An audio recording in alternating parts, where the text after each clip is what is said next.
الحمد لله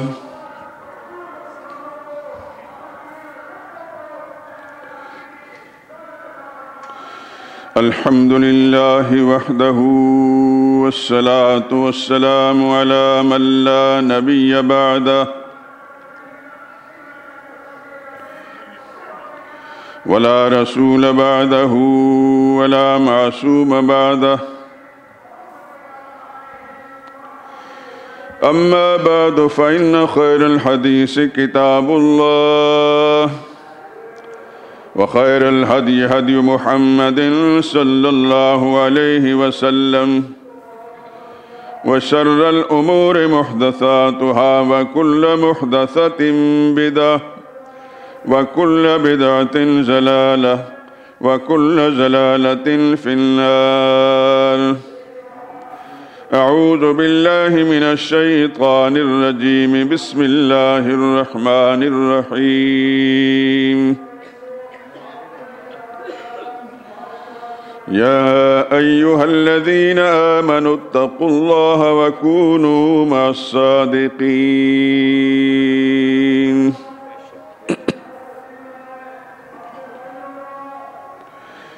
اے ایمان والو، اللہ سے ڈرتے رہو اور سچوں کے ساتھ رہو. سبحان ربک رب العزت عما یصفون وسلام علی المرسلین والحمد للہ رب العالمین.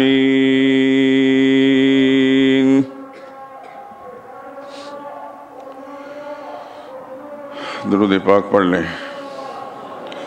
اللہم صلی علی محمد وعلی آل محمد كما صليت على إبراهيم وعلى آل إبراهيم إنك حميد مجيد.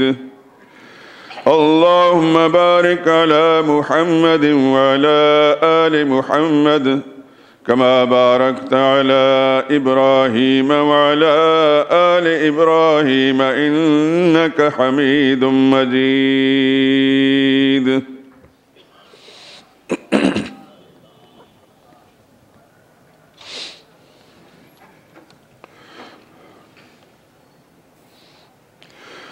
جہاں بھی دیکھا جہاں میں روشن ہے تیری عظمت صدیق اکبر.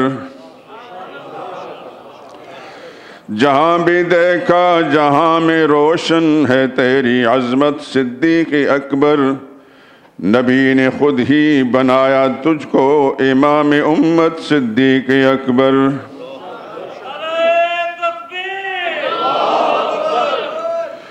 تمام مردوں میں سب سے پہلے رسول پہ تو ایمان لایا.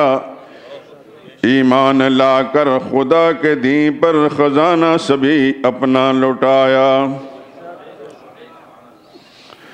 لٹا کے دولت خدا سے تو نے خریدی جنت صدیق اکبر. جہاں بھی دیکھا جہاں میں روشن ہے تیری عظمت صدیق اکبر. وفا کی تو نے نبی سے ہر دم ہتھیلی پر جان اپنی رکھ کر. رسول اقدس جبھی تو ہجرت کی رات پہنچے ہیں تیرے در پر.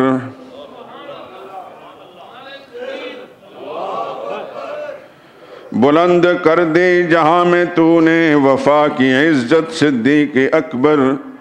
جہاں بھی دیکھا جہاں میں روشن ہے تیری عظمت صدیق اکبر. نبی کو ہجرت کی رات تو نے اکیلا چھوڑا نہ غار میں بھی. نبی کو ہجرت کی رات تو نے اکیلا چھوڑا نہ غار میں بھی. جدا نہ ہونے دیا خدا نے نبی کو تجھ سے مزار بھی.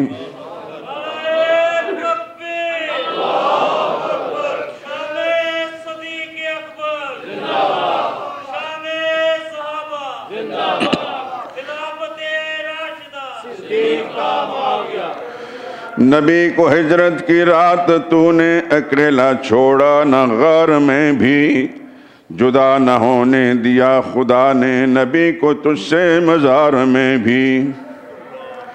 نبی معصوم کی رفاقت ہے تیری قسمت صدیق اکبر، جہاں بھی دیکھا جہاں میں روشن ہے تیری عظمت صدیق اکبر۔ عمر کی ساری عمر کی پونجی تیری ایک رات ہی میں تنہا، عمر کی ساری عمر کی پونجی تیری ایک رات ہی میں تنہا، جو رات تو نے نبھائی خلوت میں پیارے نبی کا نگران بن کر، تھی گود تیری نبی کا بستر عجیب شفقت صدیق اکبر، نبی نے خود ہی بنایا تجھ کو امام امت صدیق اکبر۔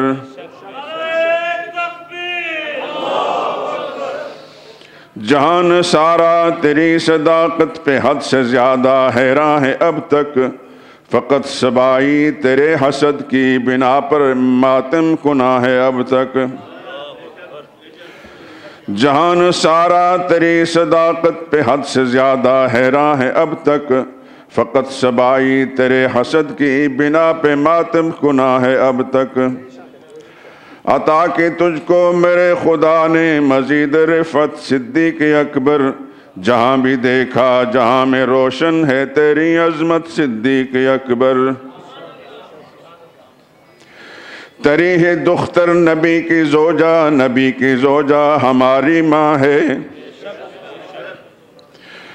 تیری ہی دختر نبی کی زوجہ، نبی کی زوجہ ہماری ماں ہے، وہ مثل خورشید جس کی عظمت قرآن کے اوراق پر آیا ہے۔ جہنمی ہوگا وہ جس کے دل میں ہو تیری نفرت صدیق اکبر، جہنمی ہوگا وہ کہ جس کے دل میں ہو تیری نفرت صدیق اکبر، جہاں بھی دیکھا جہاں میں روشن ہے تیری عظمت صدیق اکبر۔ تمام قرضہ جہان والوں کا خود ہی لٹا گئے تھے دلبر، تیرے ہی قرضے رہیں گے باقی خدا چکا دے گا روز محشر۔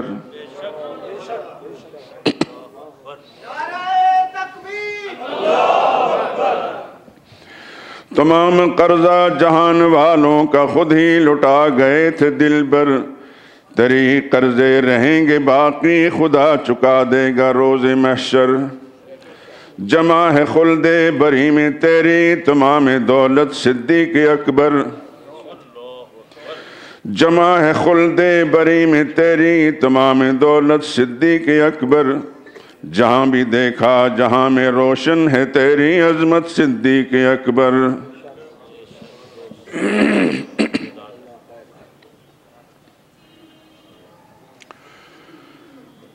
بزرگان محترم، برادران عزیز، جیسا کہ گزشتہ جمعے میں نے عرض کیا تھا آج کے بارے میں کہ آج وہ جو مسلسل مضمون ہے اس کو موقوف کر کے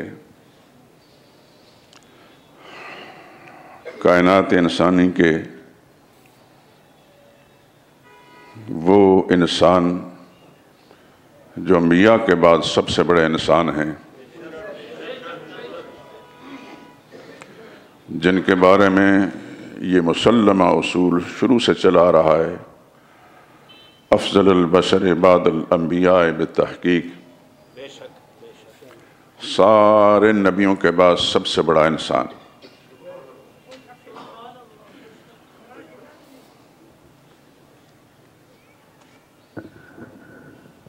جتنا بھی کوئی انسان کسی کے حالات سے ناواقف ہوتا ہے،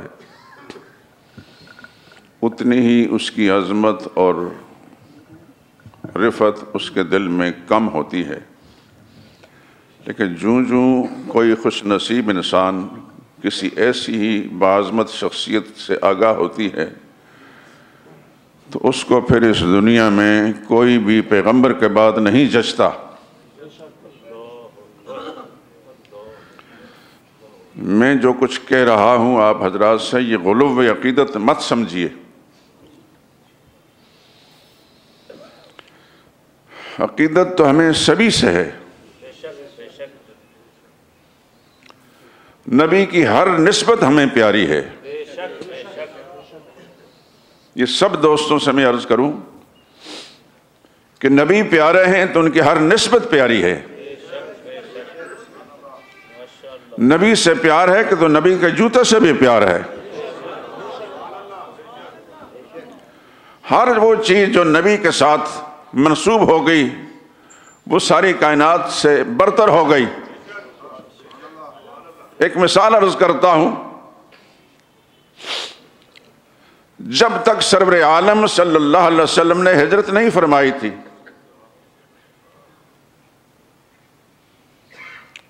جس شہر میں آپ نے ہجرت فرمائی اس کا نام آج دنیا عالم میں مدینہ طیبہ، مدینہ منورہ، زادہ اللہ عزا و شرفا. لیکن حضور کے ہجرت فرمانے سے پہلے اس جگہ کا نام یثرب تھا.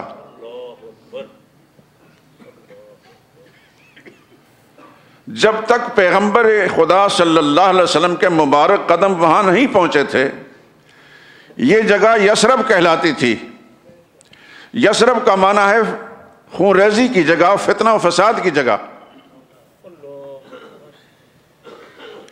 جب اللہ کے پاک پیغمبر وہاں پہنچے، آپ کے مبارک قدم وہاں لگے، تو وہ جگہ یثرب کی بجائے طیبہ بن گئی، مدینہ منورہ بن گئی. آج مسئلہ یہ ہے کوئی مسلمان بھی بے خیالی میں بھی مدینہ طیبہ کو یثرب نہ کہے، یہ توہین ہوگی اس مقدس مقام کی.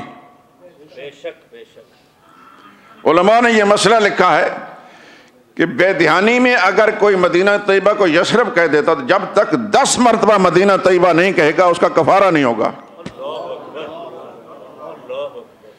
میں یہ بتانا چاہتا ہوں کہ مدینہ طیبہ کیسے بن گیا، اس کا نام یثرب کہنا کیوں ممنوع ہو گیا؟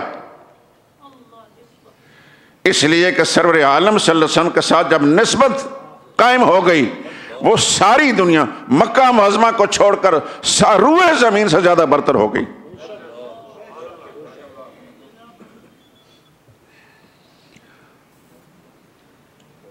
تو خلاصہ گفتگو یہ ہوا کہ ہر وہ چیز جو پیغمبر کی طرف منسوب ہو گئی وہ ساری کائنات سے برتر ہو گئی. تو عقیدت اور محبت ہمیں سب صحابہ سے ہے کہ نہیں؟ ہاتھ کھڑا کریں. اللہ آپ کو جزائے خیر عطا فرمائے اور صحابہ کی سچی، نبی کی سچی محبت اور نبی کی ہر نسبت کے سچی محبت سب کو نصیب فرمائے زندگی کی آخری سانس تک.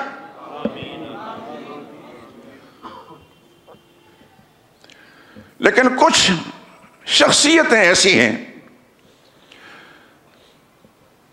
کہ نبی کریم صلی اللہ علیہ وسلم کے ساتھ ان کو کچھ ایسی نسبت قائم ہو گئی وہ ساری کائنات سے برتر ہو گئے.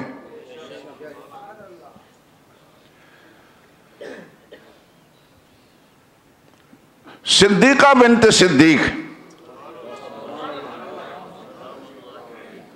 سیدہ عائشہ سلام اللہ علیہا ورضی اللہ تعالی عنہا ایک رات کو پوچھتی ہیں، آسمان میں ستارے جگمگا رہے ہیں،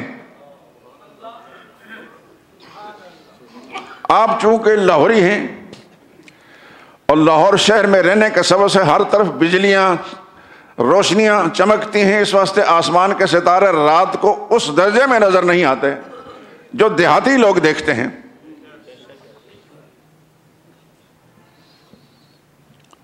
میں جب اپنے علاقے میں تھا چھوٹی عمر میں تو ہماری جگہ دیہات تھی، شہر نہیں تھا، دور دور مکانات تھے.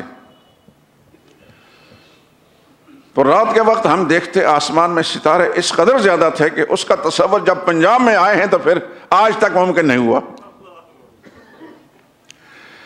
تو ام المومنین اپنے آقا سرور عالم صلی اللہ علیہ وسلم سے دریافت فرماتی ہیں، میرے آقا آسمان کے ستاروں جتنی نیکیاں بھی کسی کی ہوں گی. خیال تھا کہ شاید میرے ابا کا تذکرہ کریں گے. آقا نامدار صلی اللہ علیہ وسلم فرمایا ہاں عمر کی نیکیاں اس سے زیادہ ہیں.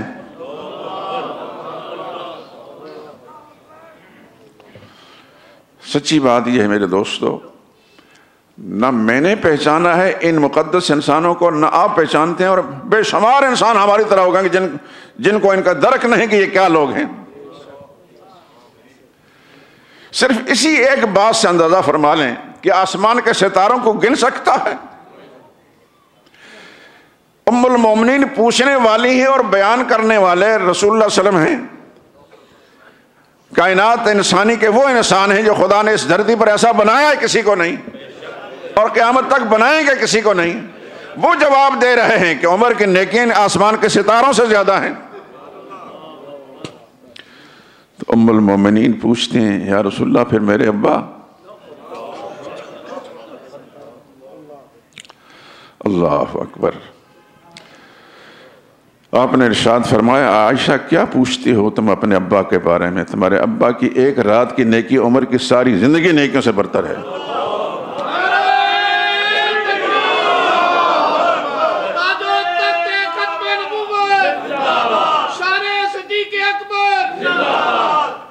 جزاکم اللہ خیرہ.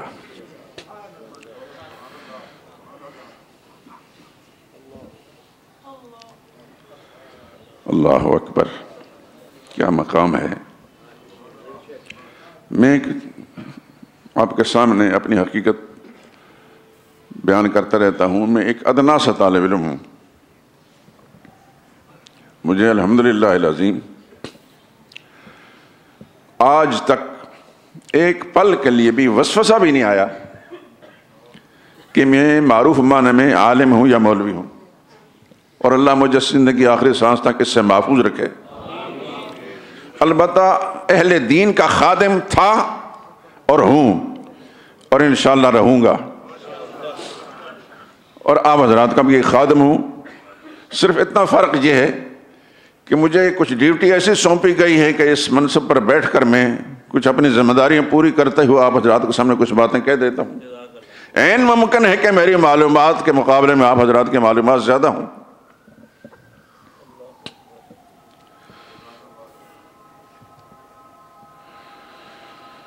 میں نے جتنے بھی صحابہ کو پڑھا ہے، یہ مقدس انسانوں کو، اللہ کی قسم کھا کر کہتا ہوں، اللہ کی کتاب قرآن کریم میرے ہاتھ میں ہے. جس زاویہ سے بھی میں نے ابو بکر کو دیکھا، خدا کی قسم نہ عمر اس پر پورے اترتے ہیں، نہ عثمان پورے اترتے ہیں، نہ حضرت علی پورے اترتے ہیں، نہ اشرف مبشرہ اترتے ہیں. کوئی بھی اس دنیا کے انسان نبیوں کے بعد ابو بکر صدیق کے معیار کا نہیں ہے.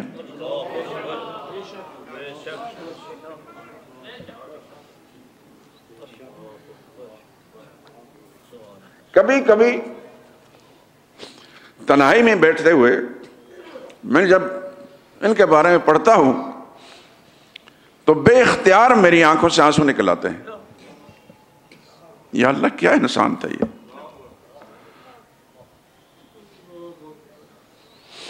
ایک حدیث سناتا ہوں، اس سے آپ کو اندازہ ہو جائے گا کہ یہ شخص کیا ہے.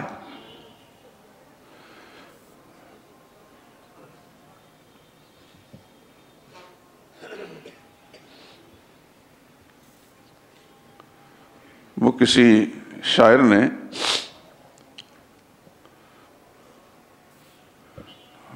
نبی کریم صلی اللہ علیہ وسلم کے بارے میں کہا تھا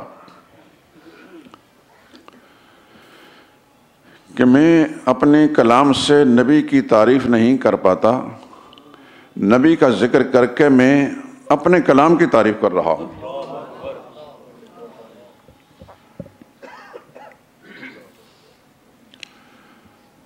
اور مرزا غالب کے بارے میں تو آپ حضرات جانتے ہی ہوں گے.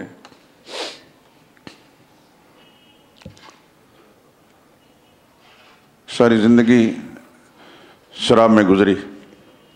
شاعر بہت بڑے تھے، بعض باخبر انسانوں کی زبان سے میں نے سنا ہے کہ شاعری میں جو شاعری کی صنف ہے، قسم ہے، اس میں حضرت علامہ اقبال سے وہ اونچے تھے، لیکن علامہ اقبال سلیم الفطرت شاعر تھے، اور اللہ تعالیٰ نے ان سے دین کا کام لیا ہے، اس واسطے ان کا وہ مقام ہے کہ پوری دنیا میں کسی اور شاعر کا نہیں۔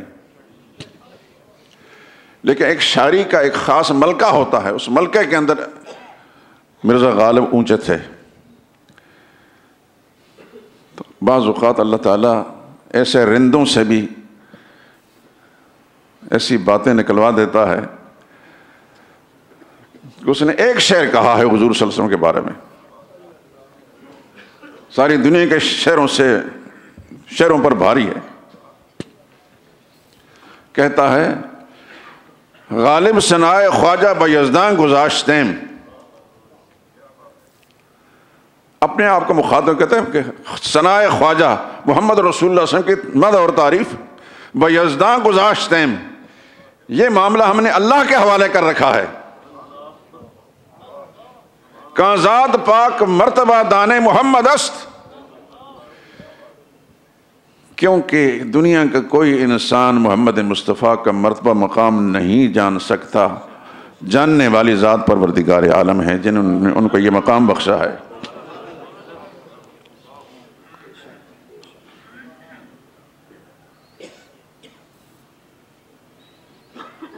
بہت ساری باتیں بعض ذہن جب بات چھیڑتا ہوں تو ذہن میں آ جاتی ہیں، لیکن موضوع سے نکل جاؤں گا دور ہو جائے گی بات۔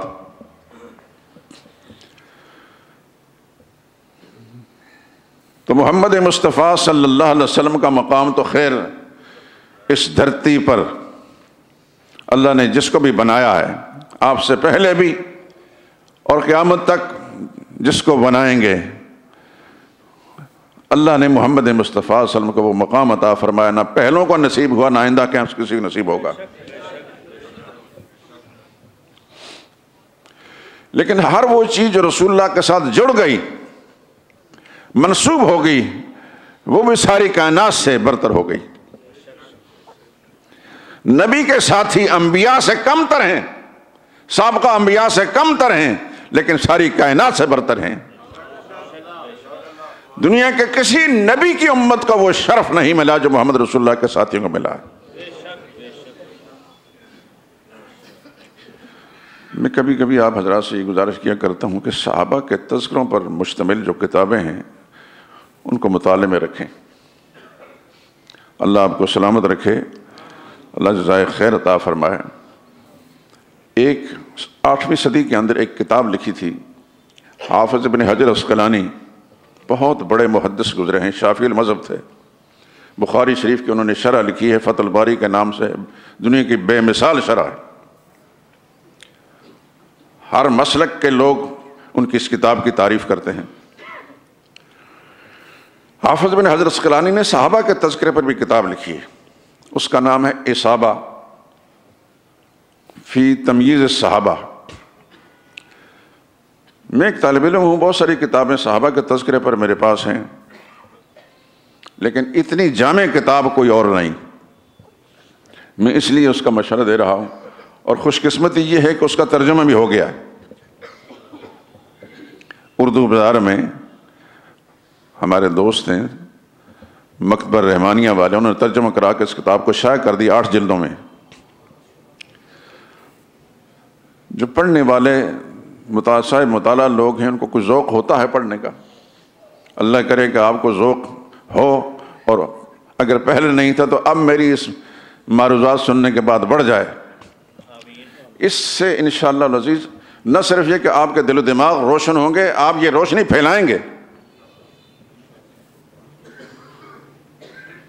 کسی بھی جگہ میں آپ جمعہ پڑھیں گے، کہیں بیان سنیں گے کسی کا، میری طرح کا کسی مولوی کا، اور وہ ادھر ادھر کی باتیں کرے گا تو اس کی رہنمائی کر سکیں گے آپ۔ میں یہ بات اس لیے کہہ رہا ہوں کہ ادھر ادھر کی باتیں ہوتی ہیں، دعویٰ تو مجھے بھی نہیں کہ میرا بڑا وسیع مطالعہ ہے، لیکن بے شمار لوگ مجھ سے بھی پیچھے ہیں، بس اوٹ پٹانگ باتیں ہیں، پوچھنے والا تو کوئی ہے نہیں۔ پتا ان کو کہ میرے سامنے بیٹھے ہیں، مجھ سے بھی نیچے ہیں، جو کچھ ادھر ادھر آتا ہے بول جاتے ہیں وہ. لیکن واقعتاً صحابہ کے تذکرے پر مشتمل کتابیں مسلمانوں کو، آپ جیسے لوگوں کو اللہ تعالیٰ آپ کو سلامت رکھے اور دنیوی دینی ہر پہلو سے برکتیں عطا فرمائے. اللہ آپ کو یہ جذبہ اور شوق عطا فرمائے کہ جہاں نبی کی سیرت پڑھتے ہیں وہاں صحابہ نبی کے جو خدام ہیں ان کی سیرت ہی پڑھیں.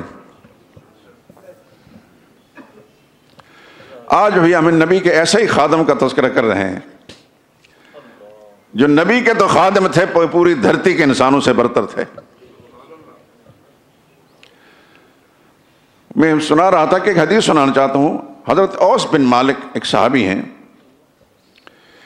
کہتے ہیں کہ ایک دفعہ رسول اللہ صلی اللہ علیہ وسلم ممبر پر تشریف فرما تھے. آپ نے ابوبکر صدیق کو بلا کر پاس بٹھایا اور جتنے لوگ بھی تھے ان کے سامنے آپ نے فرمایا یا معاشر المسلمین ھذا شیخ المہاجرین والانصار. اے مسلمانوں کی جماعت، میرے مسلمان امتیوں، یہ شخص جو میں نے بلایا ہے یہ مہاجرین کا بھی سردار ہے اور انصار کا بھی سردار ہے، اور یہ میرا ساتھی ہے.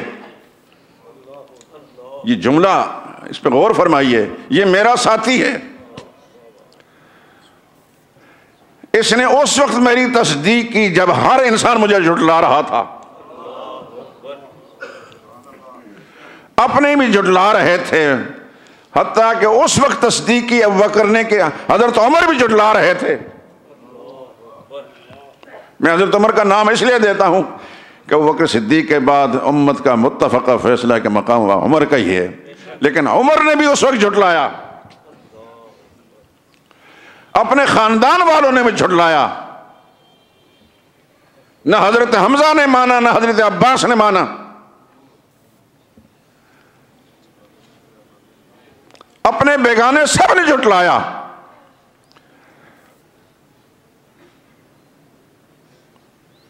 انہوں نے مجھے پناہ دی جبکہ سب لوگوں نے مجھے ٹھکرایا.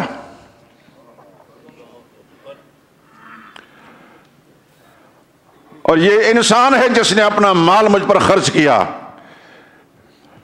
جبکہ دوسرا کوئی ایک دمڑی دینے کے لیے تیار نہیں تھا.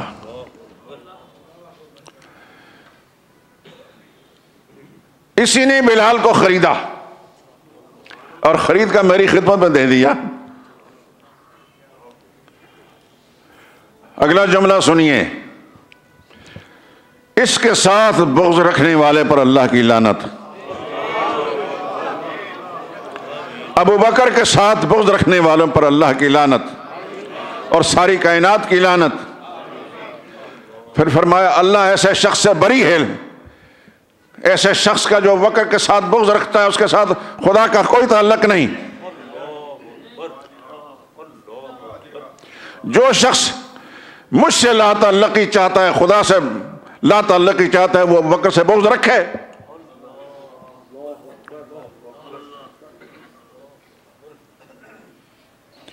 پھر فرمایا تم میں سے جو شخص یہاں موجود ہے غائبین تک یہ پیغام پہنچا دے.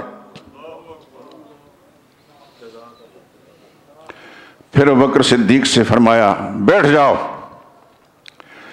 میرے رب نے تمہارا مقام پوری دنیا کے لوگوں تک پہنچا دیا ہے. اس موقع پر یہ حدیث کا مضمون ہے، اللہ کے پیغمبر پر اس قدر رقت طاری ہوئی. وہ راوی کہتا ہے کہ آپ کے دونوں رخساروں پر مسلسل آنسو اس طرح گر رہے تھے جیسے بارش کے قطرے ہوتے ہیں. رقت کا عالم، جذباتیت کا عالم. آپ نے اس وقت ابوبکر صدیق کو اپنے قریب کر کے اپنے سینے سے لگایا اور ابوبکر صدیق کے دونوں آنکھوں کا درمیان بوسہ دیا اور اس کے بعد فرمایا پوری دنیا کے انسانوں تک یہ پیغام پہنچا دو. میرے دوستو، کس کس زاویے سے ابوبکر صدیق کا تذکرہ کریں؟ یہ ایسا ہے کہ نبیوں کے بعد کسی ماں نے ایسا جنا ہی نہیں. ابو بکر صدیق کی پوری زندگی کا ایک لہجہ پلک جھپکنے کا جو وقفہ ہوتا ہے، ایک لہجہ بھی ایسا نہیں جس نے نبی کی مرضی کے خلاف کوئی کام کیا ہو. کسی شاعر نے، یا ہو سکتا ہے علامہ اقبال کا یہ شعر ہو، نہ رفت لا بر زبان او ہرگز، کہ ابو بکر وہ ہے کہ اس کی زبان پر لا اس کا معنی نہیں، یعنی حضور نے فرمایا ہو کہ یہ کام کرو تو انہوں نے عرض کیا نہیں. نہ رفت لا بر زبان او ہرگز مگر باشہد اللہ الہ الا اللہ، کلمہ شہادت پڑھتے وقت اشہد اللہ الہ الا اللہ کے علاوہ کبھی بھی نبی کے سامنے ان کی زبان سے لا نہیں نکلا. جسے کہتے ہیں فنا فی الرسول، دنیا میں اگر کوئی شخص ہے اس کا اولین مصداق ابو بکر صدیق ہے. نعرہ تکبیر. یہ تو آپ نے بارہا سنا ہوگا، شاید میں نے عرض کیا ہو. شکریہ.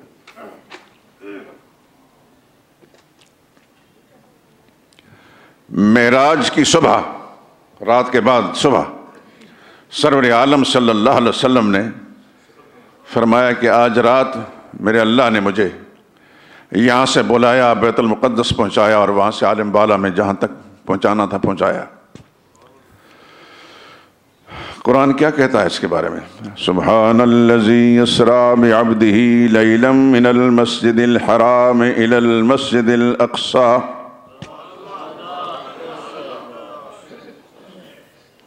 پاک وہ ذات،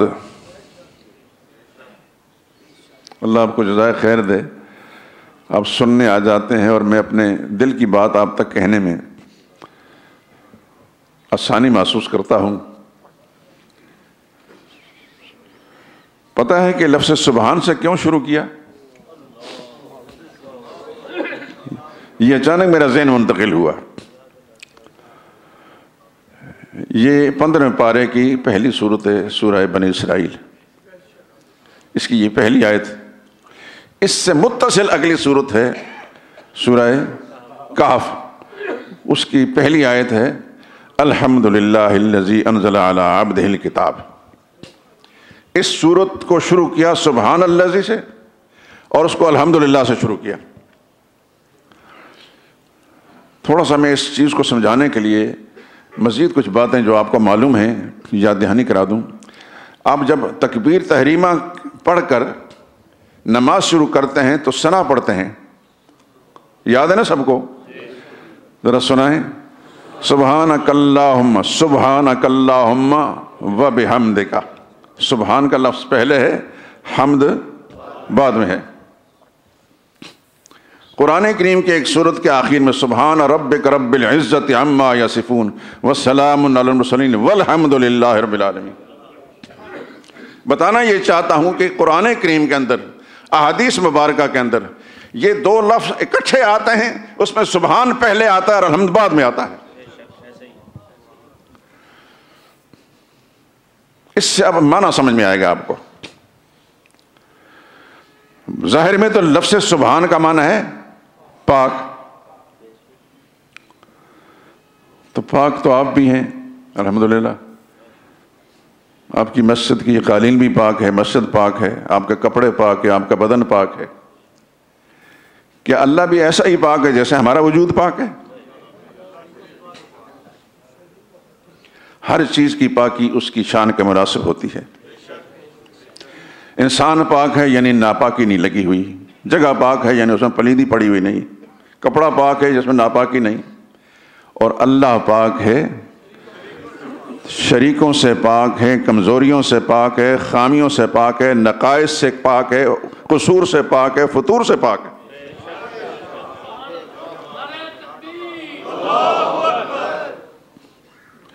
اللہ یہ بتانا چاہتے ہیں کہ تم نے جانے والے کو دیکھا ہے، لے جانے والے کو نہیں دیکھا. اس کے لیے کیا مشکل ہے کہ رات کے تھوڑے سے حصے میں بیت اللہ سے اپنے حبیب کو اٹھا کر بیت المقدس پہنچا کر سارے نبیوں سے ملاقات کروا کر وہاں سے پھر عالم بالا میں پہنچا کر جہاں تک پہنچانا چاہا پہنچایا. فَأَوْحَىٰ إِلَىٰ عَبْدِهِ مَا أَوْحَىٰ. وہ سارا کچھ کرانے کے بعد پھر واپس رات کو ہی مکہ معظم پہنچا دیا. اب اس کو سمجھنی ہے کہ رات بہت لمبی تو نہیں ہوتی، محدود ہی ہوتی ہے. خالق کائنات نے نظام عالم کو روک دیا، اوقات کو روک دیا کہ اس سے آگے نہیں بڑھنا.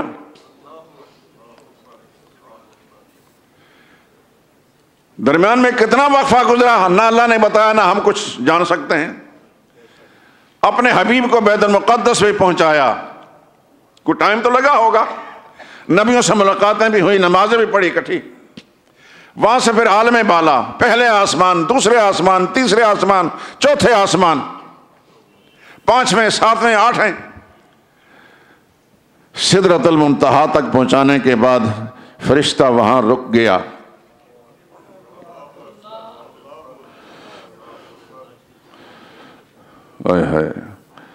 اللہ والوں نے ان چیزوں کو عجیب طریقے سے سمجھا ہے. جس وقت وہاں رکے تو شیخ سعدی اپنی کتاب میں لکھتے ہیں بدو گفت سالار بیت الحرام کہ اے حامل وحی برتر خرام. محمد رسول اللہ نے اپنے ساتھی جو یہاں تک رفاقت اختیار کی جبریل کو فرمایا اے وحی لانے والے آگے چل میرے ساتھ. جو در دوستی مخلصم یافتی انانم سے صحبت چرا تافتی. جب تو نے دوستی مجھے مخلص پایا ہے، آپ مجھے لانے کے لیے گئے تو میں نے انکار نہیں کیا، مسلسل آپ کے ساتھ رہا، یہاں آ کر میرا ساتھ کیوں چھوڑ رہے ہیں؟ بگفتہ فراتر مجالم نمان بماندم کے نیروئے بالم نمان. جبریل امین کہتے ہیں اس سے آگے اڑنے کی میری مجال نہیں، اس کے بعد میرے پروں کے اندر تاب نہیں. اگر یکسر موئے برتر پرم، ایک بال کی مقدار بھی آگے میں اڑتا ہوں. فروغ تجلی بسوزت پرم، اللہ کے تجلیات کی جو شعائیں ہیں میرے پروں کو جلا کر راکھ کر دیں گے. جبریل جہاں رک گئے میرے محمد مصطفیٰ صلی اللہ علیہ وسلم وہاں سے آگے گئے جہاں تک میرے اللہ نے پہنچایا. پھر بہت ساری باتیں ہوئیں جس کی تذکرے کرنے کی ضرورت نہیں. زندگی میں اگر کبھی معراج کا قصہ بیان کرنے کے ہوتے انشاءاللہ وہ مندرجات ذکر کروں گا. بہت سارے احکام نازل ہوئے. معراج کی رات یہ 5 وقتہ نماز بھی آئی ہے، تو کوئی ٹائم تو لگا ہوگا. واپس مکہ معظم پہنچا کر پھر اللہ پاک نے نظام کائنات فرمایا اب چلو. آپ کے حکمران جب چلتے ہیں تو پولیس والے راستہ روک دیتے ہیں، ساری ٹریفک. کل مجھے کینٹ جانا پڑا، دیکھا تو پولیس والا کس طرف نہیں جانا، سارے لوگ آ رہے ہیں جا رہے ہیں، سب کو روک دیا گیا. کون سی مصیبت آ رہی ہے، کیوں روکا جا رہا ہے؟ جناب کہ کرکٹ ٹیم آئی ہے اس کے لیے روکا جا رہا ہے. پتہ نہیں کتنی دیر تک لوگوں کو روکا. ہماری پولیس افراتفری صبح سے کوئی ادھر جا رہے ہیں کوئی ادھر جا رہے ہیں ادھر جا رہے ہیں، پتہ نہیں کیا مصیبت زلزلہ آیا ہوا ہے.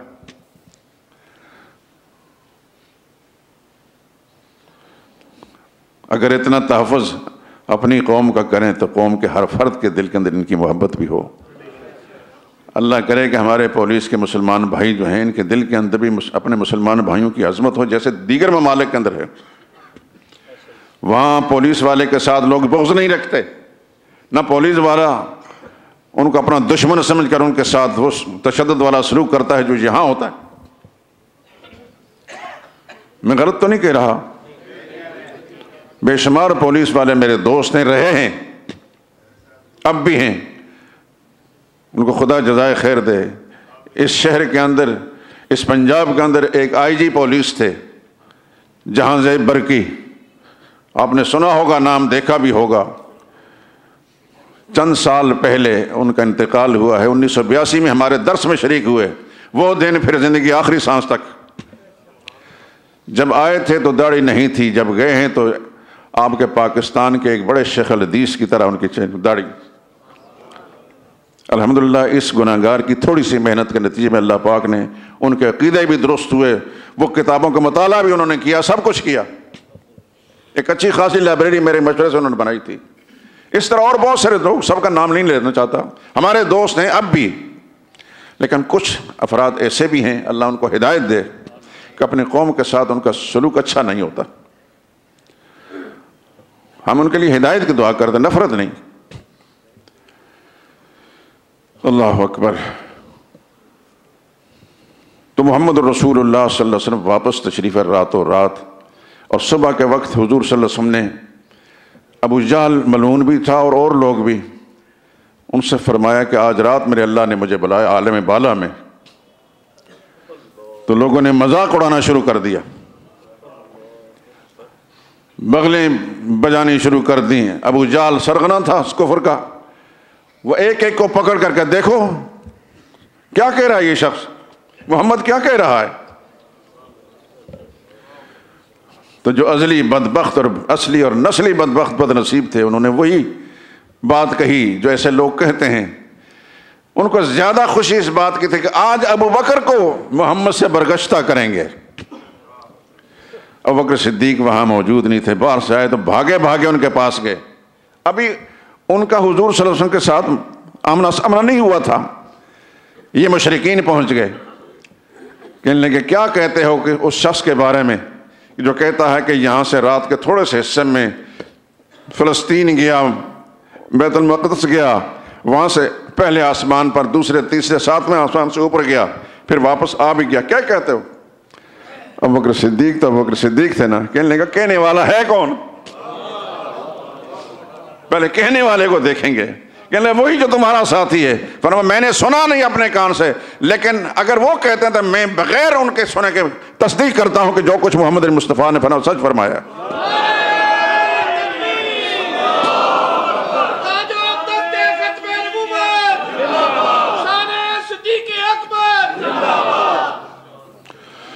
اللہ اکبر، اللہ اکبر۔ خدا کی قسم جس زاویے سے بھی دیکھتے ہیں، یہ عجیب انسان تھے، عجیب انسان تھے۔ میں ایک طالب علمانہ حیثیت سے میں نے ہر زاویے سے صدیق اکبر کو پڑھا، تو نبی کریم صلی اللہ علیہ وسلم کی ذات اقدس کے لیے اپنی جان پر تشدد برداشت جس قدر اس انسان نے کیے ہیں، پورے عرب معاشرے کے اندر اس زمانے کے جو تھا کسی شخص نے برداشت نہیں کیا۔ رسول اللہ کا اپنا خاندان بھی ہے، دوسرے قبائل بھی ہیں۔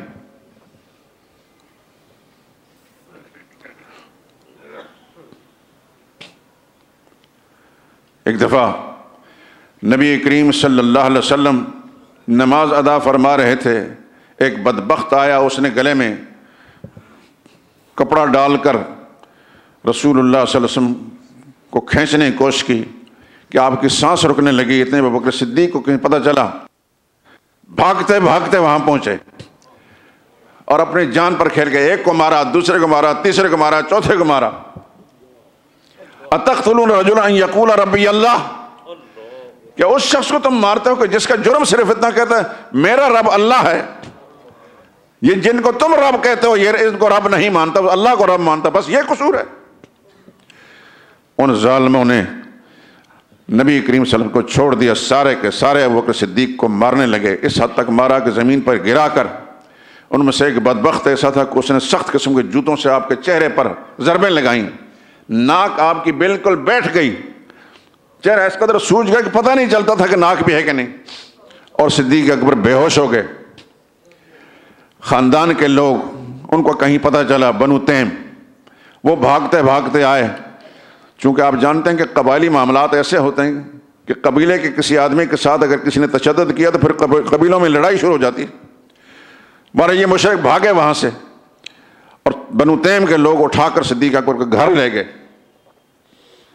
اور یہ اندیشہ تھا کہ شاید یہ بچ نہیں سکیں گے، لیکن ہوتا تو وہ ہے نا جو میرا رب چاہتا ہے۔ کچھ دیر کے بعد ہوش جب آئی، اللہ اکبر، تو ان کی والدہ کا نام سلمہ تھا، کسی نے سلمہ لکھا ہے، سلمہ ام الخیر. انہوں نے کچھ منہ میں ڈالنے کی کوشش کی، کہنے لگے جب تک اپنے آقا کو دیکھ نہیں لوں گا کچھ بھی نہیں کھاؤں گا. خاندان کے لوگ جو مشرک تھے وہ چھوڑ کر کہنے لگے انہی کی وجہ سے تمہارا یہ حال ہوا ہے، لیکن کسی کی بات پر توجہ نہیں دی. ایک خاتون جو مسلمان ہو چکی تھی، انہوں نے کہا کہ محمد رسول اللہ صلی اللہ علیہ وسلم خیریت سے ہیں؟ کہنے لگے جب تک اپنی آنکھوں سے دیکھوں گا نہیں اس وقت کچھ نہیں کھاؤں گا. چنانچہ ان کی والدہ سلمہ ام الخیر اسی طریقے سے سہارا دے کر نبی کریم صلی اللہ علیہ وسلم کی خدمت میں پہنچایا، تو پہنچتے ہی انہوں نے اپنا رخسار رسول اللہ کے قدموں میں رکھ دیے. اللہ کے پیغمبر بھی زارو قطار رونے لگے ان کی حالت کو دیکھ کر.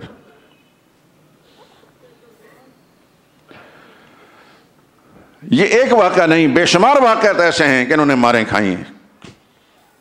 ہم جب اس دور کو دیکھتے ہیں تو نہ قبیلہ بنو ہاشم میں، نہ بنو امیہ میں، نہ بنو مخزوم میں، نہ بنو عدی میں، نہ کسی اور قبیلے کے اندر کوئی شخص ایسا دیکھتے ہیں کہ جس نے رسول اللہ صلی اللہ علیہ وسلم کے لیے مار کھائی ہو.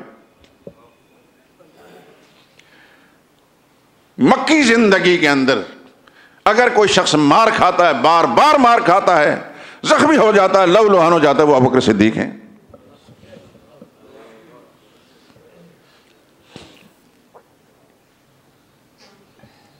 جتنا معتمد خدا کے پیغمبر کا یہ شخص تھا، نہ اپنے خاندان کا کوئی آدمی ایسا معتمد تھا، نہ دوسرے قبائل میں سے. اللہ اکبر. پھر خدا بند قدوس نے ان کو یہ سعادت نصیب فرمائی. ان کے والد بھی مسلمان ہوئے، ابو قحافہ عثمان نام تھا. ان کی والدہ بھی مسلمان ہوئیں، یہ خود مسلمان، ان کی اہلیہ مسلمان، ان کے بچے مسلمان، بچوں کے بچے مسلمان. یہ وہ واحد خوش نصیب انسان ہے جس کی 4 پشتیں رسول اللہ صلی اللہ علیہ وسلم پر ایمان لائی ہیں.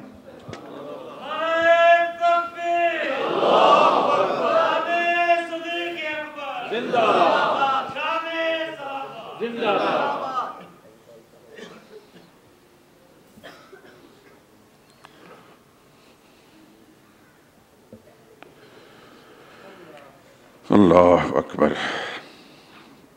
ایک موقع پر بس ایک بات کہہ کر ختم کرتا ہوں.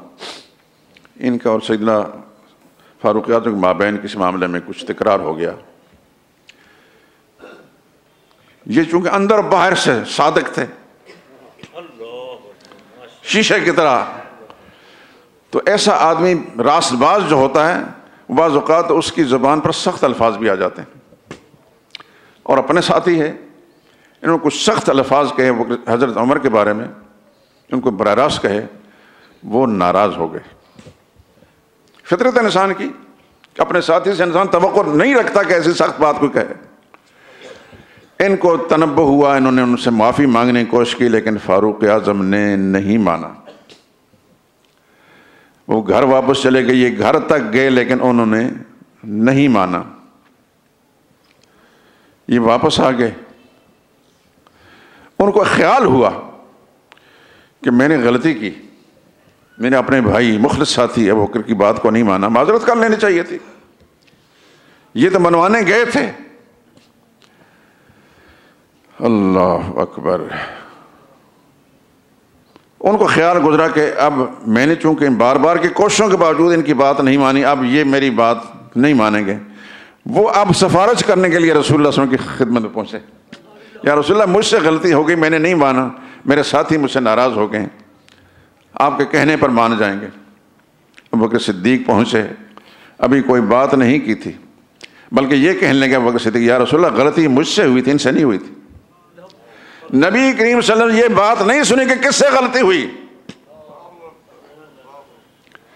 آپ نے ارشاد فرمایا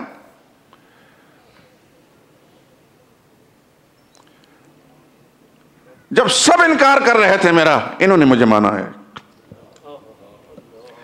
مجھے ایک دمڑی دینے کے لیے وہ تیار نہیں تھے، انہوں نے اپنا مال مجھ پر خرچ کیا، ہر زاویے سے میرا ساتھ دیا. تو کیا میرے ساتھی کو میری وجہ سے بھی نہیں چھوڑو گے؟ رونے لگے صحابہ. نبی کریم صلی اللہ علیہ وسلم نے کسی کی پرواہ نہیں کی. فرمایا اس شخص کے بارے میں کچھ سننے کے لیے تیار نہیں ہوئے.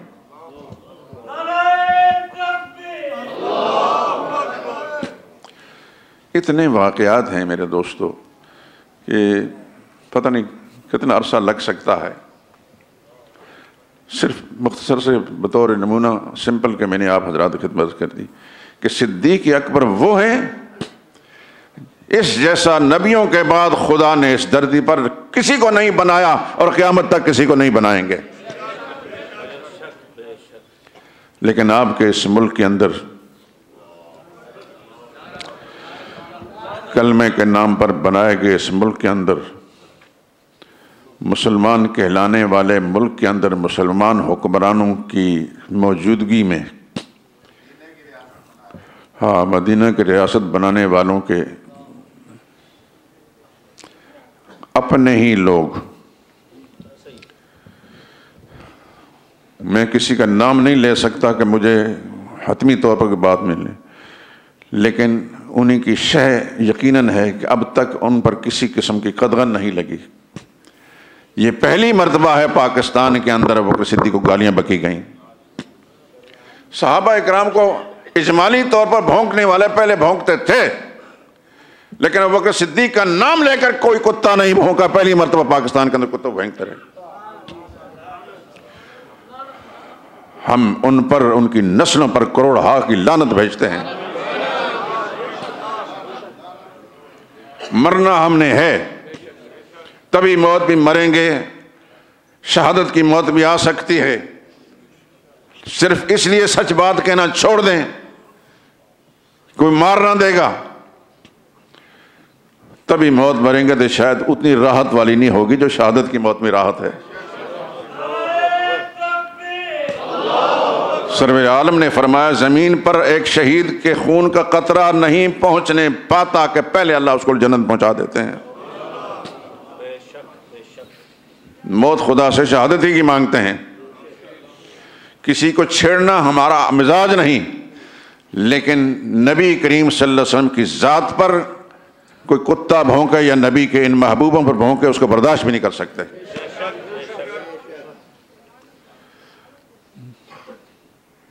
آج کی گفتگو بہت تھوڑی سی ہوئی اور وقت ختم ہو گیا، بلکہ 4-5 منٹ اوپر ہو گئے.